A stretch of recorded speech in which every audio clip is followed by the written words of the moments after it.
মৰমৰ ছাত্ৰ-ছাত্ৰী কুমাৰ্ছ ইংলিছ টিউটৰিয়েললৈ তোমালোকক স্বাগতম জনাইছোঁ।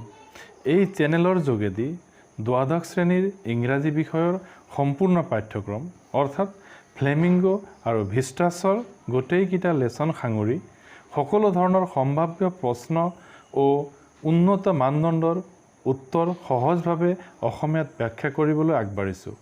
প্ৰশ্নোত্তৰৰ উপৰিও দ্বাদশ শ্ৰেণীৰ কম্পোজিশ্যন পাৰ্টৰ পৰা ধৰি সম্পূৰ্ণ গ্ৰামাৰৰ পঠনীয় বিষয় ইয়াত আলোচনা কৰা হ'ব। গতিকে আমি আগবাঢ়িছোঁ প্ৰথম লেছন দ্য লাষ্ট লেছন। লিখক এলফন্স ডডেট। গতিকে প্ৰথম প্ৰশ্নটো হ'ব who is the writer of the story the last lesson. এই প্ৰশ্নটো প্ৰত্যেকটো লেছন বা প্ৰত্যেকটো কবিতাৰ পৰাই আহিব পাৰে। গতিকে তোমালোকে লিখক বা কবিৰ নাম ভালকৈ শুদ্ধ বানানেৰে তোমালোকে শিকি থবা আৰু সম্পূৰ্ণ সেন্টেন্সত উত্তৰ দিবলৈ চেষ্টা কৰিবা। এই উত্তৰ কৰোঁতে তোমালোকে তলৰ উত্তৰটো চাই লওঁচোন বাৰু। আমি লিখকৰ বিষয়ে অকণমান পৰিচয় দিব পাৰিলে ভাল। যেনে the French novelist and short story writer Alphonse Daudet is the writer of the story the last lesson. The French novelist and short story writer এই কথাটো নিলিখিলেও হয়, কিন্তু সেইটো লিখাৰ লগে লগে তোমাৰ এনচাৰৰ মানদণ্ডটো উন্নত হৈ গ'ল। দ্বিতীয় প্ৰশ্ন when did the Franco-Prussian War take place? The Franco-Prussian War took place during the period from 1870 to 1871 between France and Prussia. Franco-Prussian War কেতিয়া সংঘটিত হৈছিল? আমি উত্তৰত লিখিলোঁ ফ্ৰেংকো-প্ৰুছিয়ান ৱাৰ ফ্ৰান্স আৰু প্ৰুছিয়াৰ মাজত 1870 পৰা ধৰি 1871 চনৰ পিৰিয়ডৰ ভিতৰত সংঘটিত হৈছিল। Third questions who led the Prussian soldiers. Prussian সৈনিকসকলক কোনে নেতৃত্ব দিছিল? The Prussian chancellor Otto von বিছমাৰ্ক।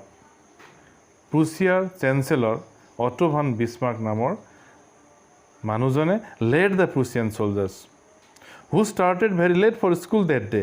সেইদিনাখন স্কুললৈ যাবলৈ দেৰিকৈ কোন ওলাইছিলে? Little Franz a student of Alsace started for school very late that morning. সেইদিনাখন এলছেছৰ এখন স্কুলৰ এজন ছাত্ৰ লিটল ফ্ৰান্স নামৰ এজন ছাত্ৰ স্কুললৈ দেৰিকৈ ওলাইছিল। Who was in great dread of a scolding. কোনে গালি খোৱাৰ ভয় খাই আছিল? Little France, a student of a school in Alsace, was in great dread of a scolding. 6 number প্ৰশ্ন on what would M. Hamel question them? The cranky teacher M. Hamel would question them on participles.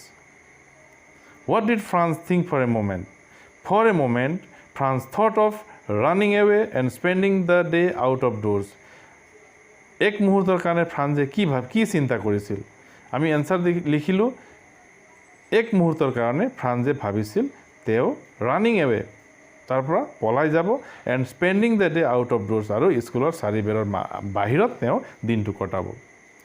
What and where were the birds doing. চৰাই চিৰিকটিবিলাকে ক'ত কি কৰি আছিলে? The birds were chirping at the edge of the woods. চৰাই চিৰিকটিবিলাকে বননিৰ দাঁতিত চিৰ্পিং কৰি আছিলে, মানে গীত গাই আছিলে, গীত জুৰি আছিলে, চিঞৰ বাখৰ কৰি আছিলে ইত্যাদি। গতিকে এইখিনিতে চাবা EDGE এজ, ইয়াৰ উচ্চাৰণটো এজ হ'ব, তোমালোকে সেইখিনি মন কৰি যাবা। Where and what were the Prussian soldiers doing. Prussian সৈনিকসকলে ক'ত কি কৰি আছিলে? The Prussian soldiers were drilling in the open field back of the sawmill. কাঠমিলৰ পিছফালে থকা মুক্ত খেলপথাৰত প্ৰুছিয়ান সৈনিকসকলে কুচকাৱাজ কৰি আছিলে। Where was a crowd. Where was a crowd. জনসমাৱেশ ক'ত আছিলে? The crowd was in front of the bulletin board of the town hall. 11 number প্ৰশ্ন হোৱাট বেড নিউজ হেড কাম ফ্ৰম দ্য বুলেটিন বৰ্ড। কি বেয়া বাতৰি বুলেটিন বৰ্ড অৰ্থাৎ notice বৰ্ডৰ পৰা কি বেয়া বাতৰি প্ৰকাশ পাইছিল? এনচাৰ আমি লিখিম the bad news, the lost battles, the draft, the orders of the commanding officers. এই তিনিটা হ'ল বেড নিউজ। গতিকে আমি সম্পূৰ্ণ বাক্যত লিখিম যে হেড কাম from the bulletin boards for the last 2 years। যোৱা 2 বছৰ ধৰি এইবোৰ বেয়া বাতৰি বুলেটিন বৰ্ডৰ পৰা প্ৰকাশ পাইছিলে। হোৱাট ৱাজ ৱাচাৰ বাই প্ৰফেশ্যন বৃত্তিগতভাৱে ৱাচাৰ কি আছিলে বাই প্ৰফেশ্যন ৱাচাৰ ৱাজ এ ব্লেক স্মিথ গতিকে বৃত্তিগতভাৱে ৱাচাৰ এজন কমাৰ আছিলে গতিকে এই চেণ্টেন্সটো ছেটিঙত অকণমান ইফাল সিফাল হৈছে তোমালোকে মিলাই ল'বা number 13 I thought he was making fun of me who is I and who is he here এনচাৰত আমি কি লিখিলোঁ এই বাক্যটো দি পেলাই তোমালোকক কুৱেশ্যন সুধিব I কোন বা হি কোন হিয়াৰ I is the little student Franz ইয়াত I এ লিটিল সৰু ছাত্ৰ ফ্ৰান্সক বুজাইছে and he is the ব্লেকস্মিথ washer আৰু হিটোৱে ৱাচাৰ নামৰ ব্লেকস্মিথজনক বুজাইছে যোনে সৰু ল'ৰাটোক ফান কৰা বুলি কৈছিলে home did France see through the window 14 নম্বৰত সুধিছে যে খিৰিকীৰ পৰা ফ্ৰান্সে কি দেখিছিলে এনচাৰত ক'লোঁ through the window of the classroom শ্ৰেণীকোঠাৰ খিৰিকীয়েদি little Franz saw his classmates সৰু ফ্ৰান্সে তেওঁৰ সহপাঠীবিলাকক দেখিছিলে অলৰেডি ইন দেয়াৰ প্লেচেছ নিজৰ নিজৰ স্থানত এণ্ড এম হামেল ৱাকিং আপ এণ্ড ডাউন আৰু এম হামেলক খোজকাঢ়ি থকা দেখিছিলে ইফাল সিফাল তল ওপৰ কৰি থকা দেখিছিলে with his iron ruler under his arm কাষলতিৰ তলত লোহাৰ দণ্ডডাল লৈ পেলাই ইফাল সিফাল কৰি থকা দেখিছিলে who are cheating at the back of the বেঞ্চবিলাকৰ পিছফালে কোন বহি আছিলে some elderly villagers like old Hauser the former mayor The former postmaster and many others were sitting on the back benches.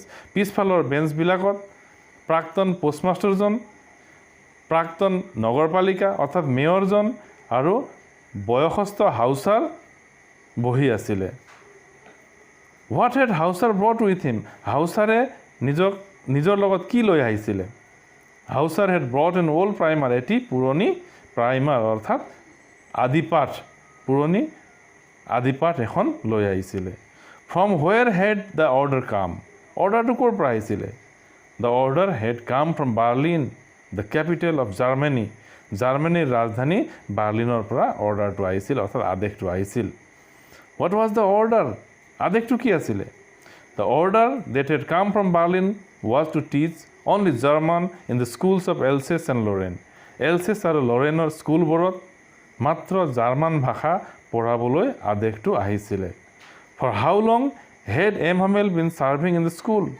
M হামেলজনৰ শিক্ষকজনে কিমান দিন ধৰি তাত সেৱা কৰি আছিল the French teacher M Hamel had been teaching in that school for 40 years M Hamel নামৰ শিক্ষকজনে 40 বছৰ ধৰি সেইখন স্কুলত শিক্ষকতা কৰি আছিলে what's the most beautiful language in the world according to M Hamel M হামেলৰ মতে পৃথিৱীৰ আটাইতকৈ সুন্দৰ ভাষাটো কি আমি এনচাৰত লিখিম একৰ্ডিং টু এম হামেলৰ মতে the most beautiful language in the world is French হ'ল পৃথিৱীৰ আটাইতকৈ সুন্দৰ ভাষা গতিকে ছাত্ৰ ছাত্ৰীসকল এই 20টা প্ৰশ্ন আৰু উত্তৰ আলোচনা কৰিলোঁ আৰু ভৱিষ্যতে যথেষ্ট কুৱেশ্যনবিলাক আমি লৈ আহিম এই চেনেলটোৰ যোগেদি আলোচনা কৰিম প্ৰিয় ছাত্ৰ ছাত্ৰী যথেষ্ট সচেতনতাৰে তোমালোকক উত্তৰবোৰ দিয়াৰ চেষ্টা কৰিম যদি উপকৃত হোৱা বুলি ভাবা তেন্তে যিমান পাৰা সিমান শ্বেয়াৰ কৰিবা আৰু আগলৈ এনে ভিডিঅ' পাবলৈ